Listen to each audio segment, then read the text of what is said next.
halo juga. Ini kan judulnya ini Yesus Allah Maha Besar. Berarti di pemahamannya Mbak kan Yesus itu adalah Tuhan. Nah itu di mana Yesus itu mengatakan bahwa Tuhan, Mbak? Ya, sangat banyak ayatnya Tuhan Yesus mengaku dia adalah Tuhan ya. Di Yesaya 43 ayat 11 Tuhan berfirman, Akulah Tuhan, tidak ada juru selamat selain Aku. Lalu Tuhan Yesus menyatakan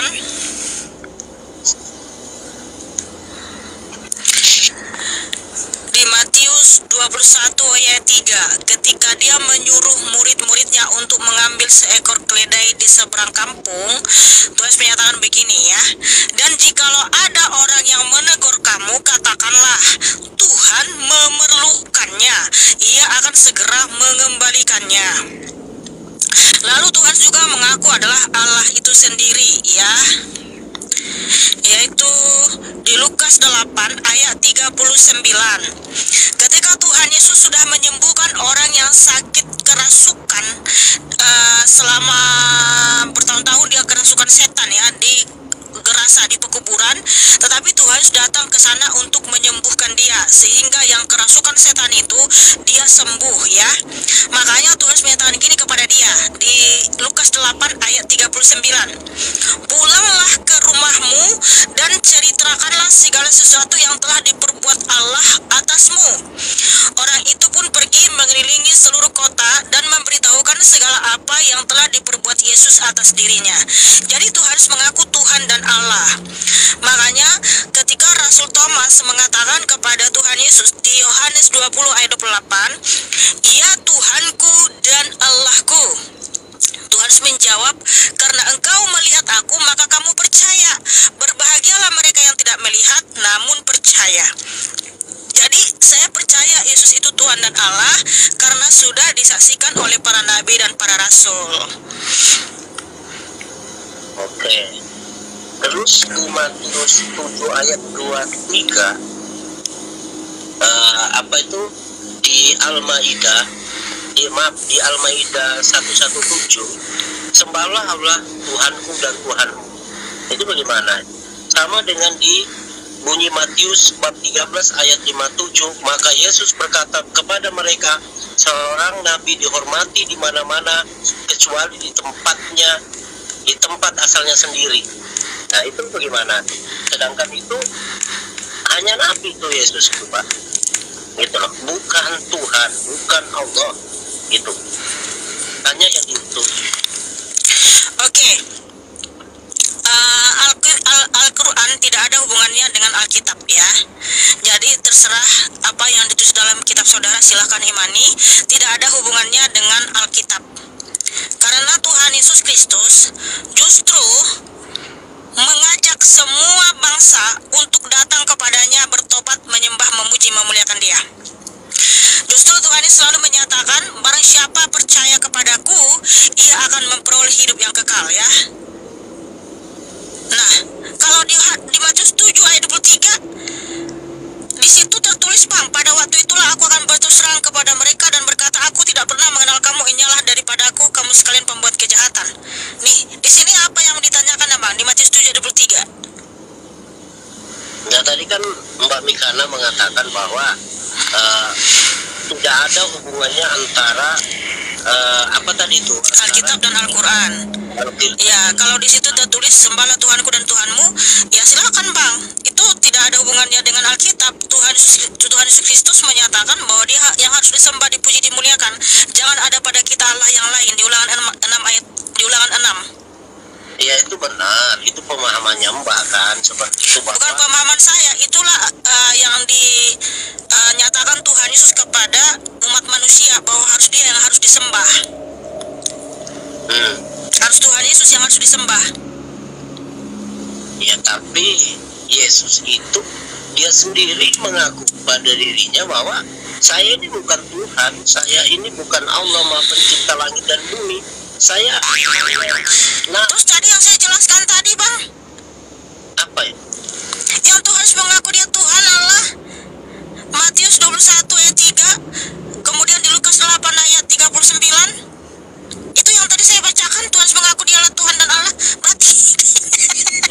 Enggak beda memang kan. Beda apa gimana? Lah, ya beda lah kalau di bab Mikana. Tadi Matius 21 ayat 3, Lukas 8 ayat 39, Tuhan Yesus mengaku dialah Tuhan dan Allah.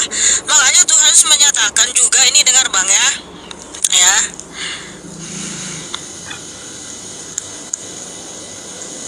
Sama dengan di Yohanes 17 ayat 3. Enggak, dengar dulu Bang, dengar dulu.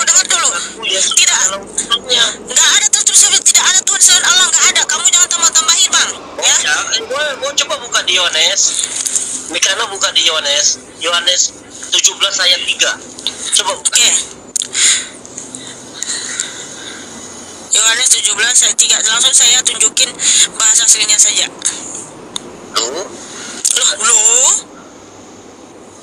bahasa aslinya loh Bang, saya tunjukin Bang. Bahasa apa itu? Ibrani? Bahasa Yunani. Nih. Ini saya tunjukin bahasa aslinya Bang. Ada nggak di situ tiada Tuhan selain Allah? Jangan tambah-tambahin Alkitab Bang. Jadi gini pula. Ini Yohanes 17 ayat 3. Ini Bang. Ya, lihat. Oke Bang, ini jelas ya, saya tidak paham lah Mbak Mikana. Ya makanya di sini saya jelaskan, saudaraku, dengarkan baik-baik. Boleh. Yohanes 17 ayat 3, ya kan nih, ya bahasa Yunani. Aute aonios joe ginos kosin monon aletinon theon ieson kriston on apesteilas. Nah artinya apa Bang? Inilah hidup yang kekal, bahwa mereka mengenal Engkau, satu-satunya Allah yang benar, Yesus Kristus yang diutus. Jadi satu-satunya Allah yang benar itu adalah Yesus Kristus Bang. Tidak ada seperti yang kamu katakan tadi, tidak Tuhan selain Allah, nggak ada. Coba tambahin tadi, Mbak Mikana tambahin satu-satunya Allah yang diutus, terus apa utusan ya tadi itu? Tadi ada coba. Makanya dengar kalimatnya Bang, ya. Aute aonios joe ginos kosin monon aletinon theon ieson kriston on apesteilas. Artinya Bang, ya aute inilah ya aonios, ya hidup yang kekal, life, joy, hidup. Inilah hidup yang kekal itu, bahwa mereka mengenal Engkau, satu-satunya Allah yang benar, Yesus Kristus yang diutus. Jadi Allah yang benar itu Yesus Kristus Bang, yang datang dari surga. Diutus itu artinya dia datang dari surga Bang, dari surga. Kenapa dikatakan diutus? Karena di Filipi 2 ayat 6 sampai 8, di situ Tuhan Yesus ya adalah rupa Allah itu sendiri, datang mengosongkan dirinya sendiri ke dunia 2000 tahun yang lalu, menjadi anak manusia, menjadi seorang hamba, menjadi ini saya baca dulu ayatnya ya. Yang dikatakan diutus itu di situ bukan berarti dia jadi utusan kayak nabi, bukan Bang, ya. Nih, Filipi 2 ayat 6. Ya. Melainkan telah mengosongkan dirinya sendiri dan mengambil rupa seorang hamba dan menjadi sama dengan manusia. Nah, ketika dia berkenosis menjadi anak manusia, itu namanya diutus. Kenapa dikatakan diutus? Karena dia datang dari surga Bang, ya. Jadi Allah yang benar itu Yesus Kristus namanya. Supaya kita mendapatkan hidup kekal, kita harus mengenal Tuhan Allah yang benar, yang namanya Yesus Kristus Bang. Makanya Tuhan Yesus berfirman di Yohanes 10 ayat 28, inilah hidup yang kekal. Tuhan Yesus berfirman Yohanes 10 ayat 28, Aku memberikan hidup kekal kepada mereka, dan mereka pasti tidak binasa sampai selama-lamanya, dan tidak seorang pun merebut mereka dari tanganku. Nah, kalau abang baca di Yohanes 17 ayat 2, di situ kan Tuhan Yesus memberikan hidup yang kekal. Nah, supaya kamu memiliki hidup yang kekal, kamu harus mengenal Tuhan Allah yang benar, yang namanya Yesus Kristus Bang. Sebab tidak ada kehidupan dimanapun selain dalam Tuhan Yesus. Makanya Tuhan menyatakan juga di Yohanes 14 ayat 6, Akulah sang kebenaran dan sang hidup. Kenapa Tuhan itu sang hidup? Karena dia pemberi hidup kekal Bang. Jadi kalau kita nggak mengenal Tuhan Allah yang benar, kita nggak akan pernah mengalami hidup kekal. Jadi itu maksudnya Yohanes 11 ayat 3, supaya kamu memiliki hidup kekal, diutus. Oke, tadi sudah dikatakan bahwa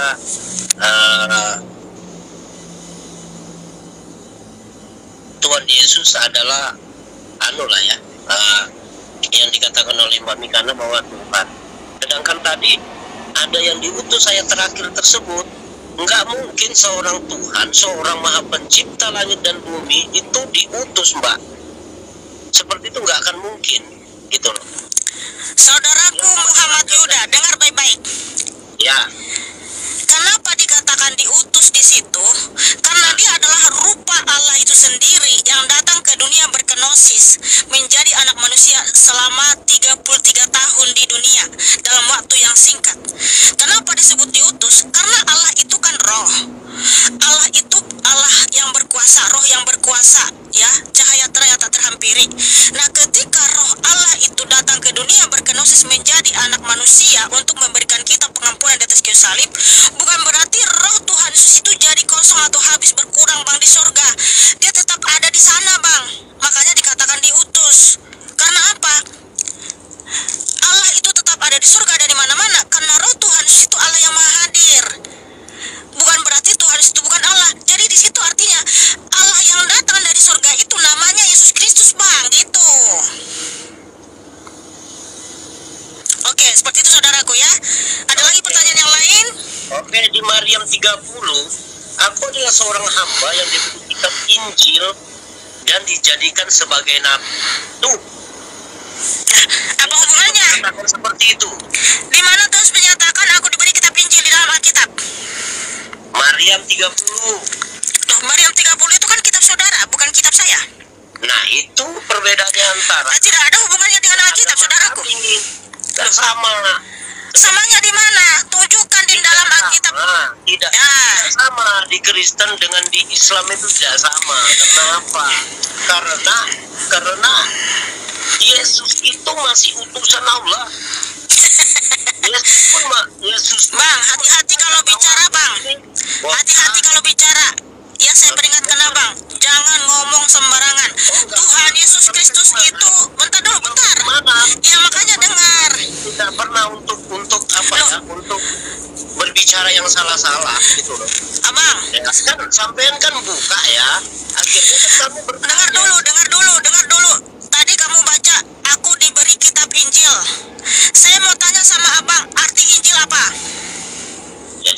Ya, Injil itu adalah kitab dari Allah Subhanahu wa Ta'ala. Kitab terhadap empat itu ada Injil, Taurat, Zabur, dan Al-Quran, gitu loh. Arti Injil apa, Bang? Nah, yang saya tahu Injil itu adalah kitab suci. Itu dia. Maka